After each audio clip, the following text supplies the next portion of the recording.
नमस्कार। आज हम बात करेंगे कि आखिर देश में कोरोना के मामले फिर क्यों बढ़ रहे हैं और क्या हमें इससे कोई डरने की ज़रूरत है या हम इसको अनदेखा करें। देखिए, कोरोना के अगर ताज़ा मामले देखें तो 4000 से ज़्यादा मामले अभी तक आ चुके हैं। इन मामलों में अगर हम देखें तो बहुत ज़्यादा सीवियर किस्म के नहीं हैं, ये सामान्य से हैं, सर्दी जुकाम टाइप का जो बीमारी होती है उसी तरह के लगते हैं। हालांकि कुछ बुजुर्ग लोगों की इसमें डेथ भी हुई है, मौतें भी हुई है, लेकिन जितनी भी मौतें अभी तक रिपोर्ट हुई वो ऐसी मौतें हैं, वो व्यक्ति किसी न किसी और बीमारी से ग्रस्त थे, यानी जो कोमॉर्बिड हैं उन लोगों के लिए अभी भी खतरा बना हुआ है। ये गंभीर खतरा है, उन्हें बचा के रखने की ज़रूरत है।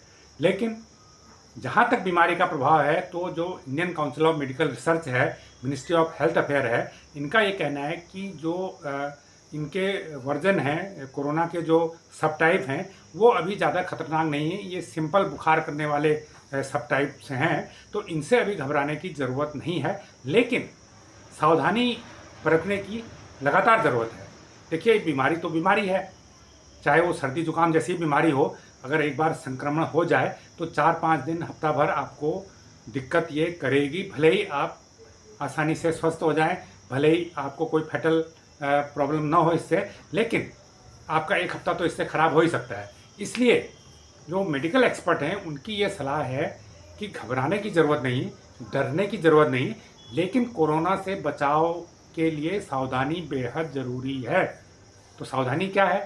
सावधानी यही है कि अगर भीड़ भाड़ वाली जगह पर जाएं, हो सकता है अवॉइड करना चाहें तो कर सकते हैं, लेकिन अगर जाना ज़रूरी हो तो मास्क एक पहन सकते हैं। जैसे पहले भी हमने देखा कि जब भी कोरोना की पहली वेव आई थी उस समय ये हुआ था कि मास्क ने ही इसका काफ़ी बचाव किया था, और अभी भी मास्क आप पहन के भीड़ भाड़ वाली जगहों पे जा सकते हैं, ताकि अगर कोई इन्फेक्टेड व्यक्ति वहाँ पर हो तो उससे आपको कोविड फैलने का खतरा न रहे। सबसे पहला बचाव तो ये है। दूसरा, अगर आपने अभी तक कोरोना का टीका नहीं लगाया हो, हालांकि मुझे नहीं लगता कि आज की डेट पे कोई ऐसा व्यक्ति होगा जिसने कोरोना का टीका नहीं लगाया हो, तो उस व्यक्ति को कोरोना का टीका लगा लेना चाहिए। जिसने 2 टीके लगाए हो लेकिन बूस्टर डोज नहीं लगाई हो, तो उसके लिए एक बेहतर मौका है कि वो बूस्टर डोज लगा ले, ताकि अगर जो एंटीबॉडीज़ की कमी शरीर में हो रही होगी कोरोना के खिलाफ, तो बूस्टर डोज लगाने से वो एंटीबॉडीज और बढ़ जाएंगी और कोरोना से आपका संक्रमण से बचाव हो सकेगा। तो दूसरा यह है कि आप कोरोना से बचाव कीजिए। पहला है कि आप बचाव कीजिए, मास्क लगाइए, भीड़ भाड़ वाली जगहों पर जाने से बचिए। और दूसरी बात यह है कि आप अगर कोरोना की आपने बूस्टर डोज नहीं लिया तो ज़रूर ले लीजिए। अगर टीका ही लगाया तो टीकाकरण आप पूरा करा लीजिए।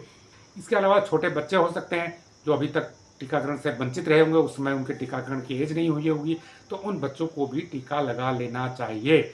और जो बुजुर्ग आबादी है, बुजुर्गों ने बूस्टर डोज नहीं लगाई है तो उन्हें बूस्टर डोज ज़रूर लगानी चाहिए। तीसरा यह है कि जो कोमॉर्बिड लोग हैं उनको खास तौर पर इस बीमारी से बचाव के उपाय करने चाहिए। उनको सख्ती से ये बात आप सुनिश्चित करें कि वो अनावश्यक रूप से भीड़ भाड़ वाली जगहों में जाने से बचें। और अगर कहीं भी उनको ऐसा लगता है कि इन्फेक्शन होता है तो रेगुलर जांच, नियमित रूप से टेस्ट उनका होना चाहिए, चेकअप होना चाहिए। कोविड की जांच के लिए किट भी आ गई जिससे आप घर में चेकअप कर सकते हैं, तो तुरंत उसका चेकअप होना चाहिए और अगर ज़रूरत पड़ी तो इमीडिएट उसका उपचार शुरू होना चाहिए। तो कोविड के मामले में अभी तक की जो स्थिति है, सिंगापुर और एशिया के थाईलैंड में और कई देशों में, एशियाई देशों में ये फैल रहा है, लेकिन भारत में भी मामले बढ़े हैं। 4000 से ज़्यादा ऊपर मामले हो चुके हैं, और अगर एक हफ्ते पहले की बात करें तो ये मामले करीब 150-200 मामले थे। तो देखा जाए तो 1-2 हफ्तों में 3-4 गुना बढ़े हैं। तो फैल तो रहा है, लेकिन अगर हम सावधानी बरतें और अगर जो इसका प्रोटोकॉल को फॉलो करें तो इसके संक्रमण से बचा जा सकता है। लेकिन ये भी हमारे साइंटिस्ट ने स्पष्ट किया है कि इसका संक्रमण इस समय खतरनाक नहीं है, लेकिन हमें सावधानी बरतनी चाहिए। तो जानकारी आपको कैसी लगी हमें कमेंट करके ज़रूर बताएं। जो लोग इस चैनल को पहली बार देख रहे हैं उसको लाइक करें, सब्सक्राइब करें और शेयर भी करें।